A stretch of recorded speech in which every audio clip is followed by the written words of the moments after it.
Durante séculos, aprendemos que os povos indígenas do Brasil não tinham escrita, que eram culturas ágrafas, cuja história se transmitia apenas pela oralidade. Mas e se eu te dissesse que essa história está errada? Mais de 1000 cartas escritas por indígenas nos últimos 4 séculos estão revelando um Brasil que nunca entrou nos livros de história. São documentos que mostram uma luta constante por direitos, território e voz. Essas cartas recontam o país a partir de quem viveu a história menos e foi sistematicamente silenciado. Prepare-se para conhecer a verdadeira história escrita do Brasil. Essa descoberta monumental é fruto de um trabalho de 15 anos. O projeto As Cartas dos Povos Indígenas ao Brasil reúne correspondências escritas entre 1630 e TEI, hoje disponíveis online para qualquer pessoa consultar. São textos enviados a reis, presidentes, juízes e até ao próprio Brasil, como uma entidade. Neles, os povos indígenas pedem justiça, liberdade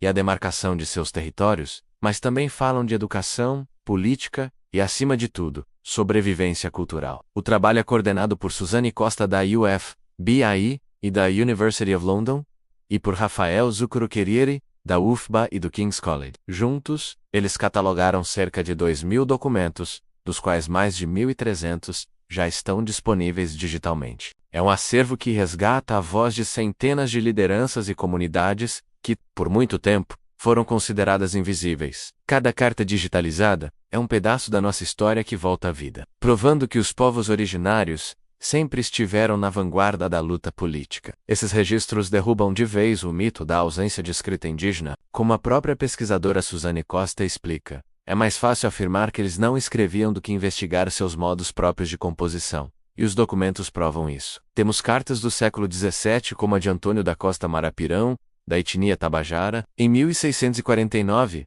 ele escreveu diretamente ao rei Dom João IV, de Portugal, reivindicando liberdade e direitos para seu povo. Pense nisso.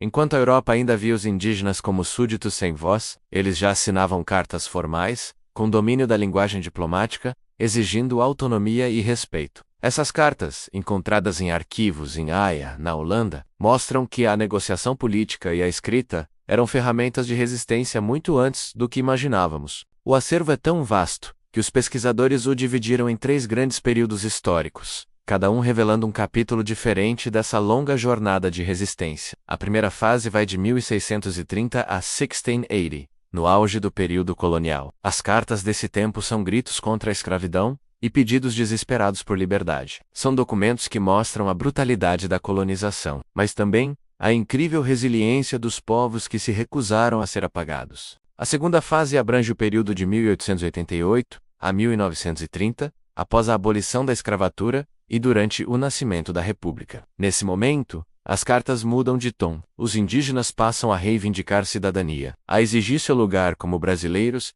e a lutar pela posse de suas terras ancestrais, que começavam a ser invadidas em nome do progresso. Por fim, a terceira fase, mais contemporânea, vai de 1999 a 2020. Aqui, as cartas se tornam denúncias urgentes contra crimes ambientais, invasões de garimpeiros e madeireiros e a violência estatal. São textos que dialogam diretamente com os desafios que vemos nos jornais hoje. Cada carta é uma fresta no tempo, revelando que os povos indígenas nunca foram espectadores da história.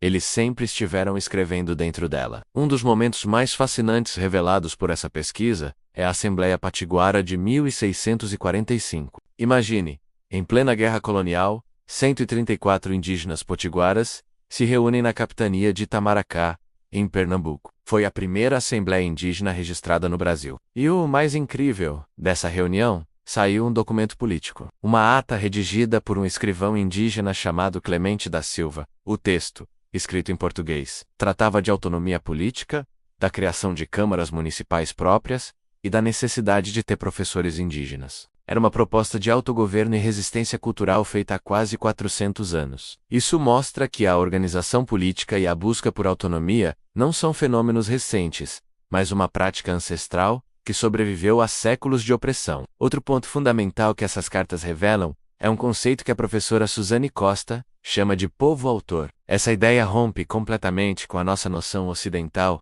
de autoria individual. As cartas indígenas não eram escritas por uma única pessoa, isolada em uma sala. Elas eram, e ainda são, um ato profundamente coletivo. O texto é lido em voz alta para a comunidade, discutido em assembleia, corrigido por várias pessoas, e no final, assinado por diversas mãos. Cada carta é o resultado de um processo político de pertencimento, onde a voz de um representa a voz de todos.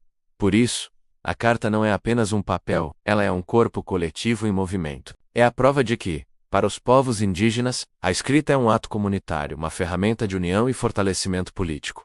E para quem eles escreviam? Muitas vezes, o destinatário não era uma pessoa específica, como um rei ou um presidente. Grande parte das cartas é endereçada ao próprio Brasil, como um convite aberto ao diálogo. Como Suzanne explica, a carta é um gênero de conversa. Quando os povos indígenas escrevem, eles estão dizendo: senta aqui, vamos conversar. Esses textos funcionam como pontes entre mundos, entre a oralidade e a escrita, entre o passado e o presente, entre a floresta e a cidade. São gestos de reconciliação, mas também de alerta e denúncia. Eles nos convidam a ouvir, a entender e a reconhecer uma parte da nossa nação que foi historicamente ignorada. A carta é a tentativa de transformar o conflito em conversa. No fim das contas, o que esse projeto nos oferece é uma verdadeira contra-história do Brasil. Uma narrativa que não está nos livros didáticos, contada a partir da perspectiva daqueles que sempre estiveram aqui. São os verdadeiros brasileiros originários, reescrevendo a história do país, não com armas,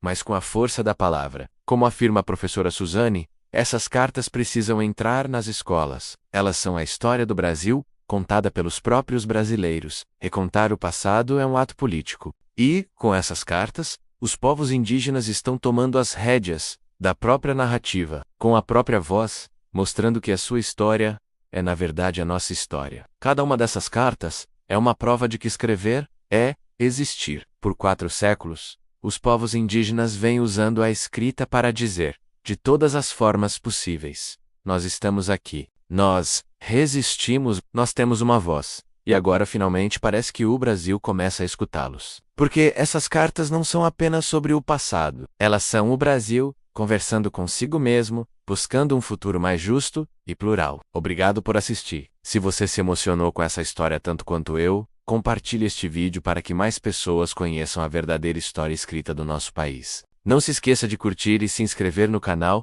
para mais conteúdos como este. 8A Proxima.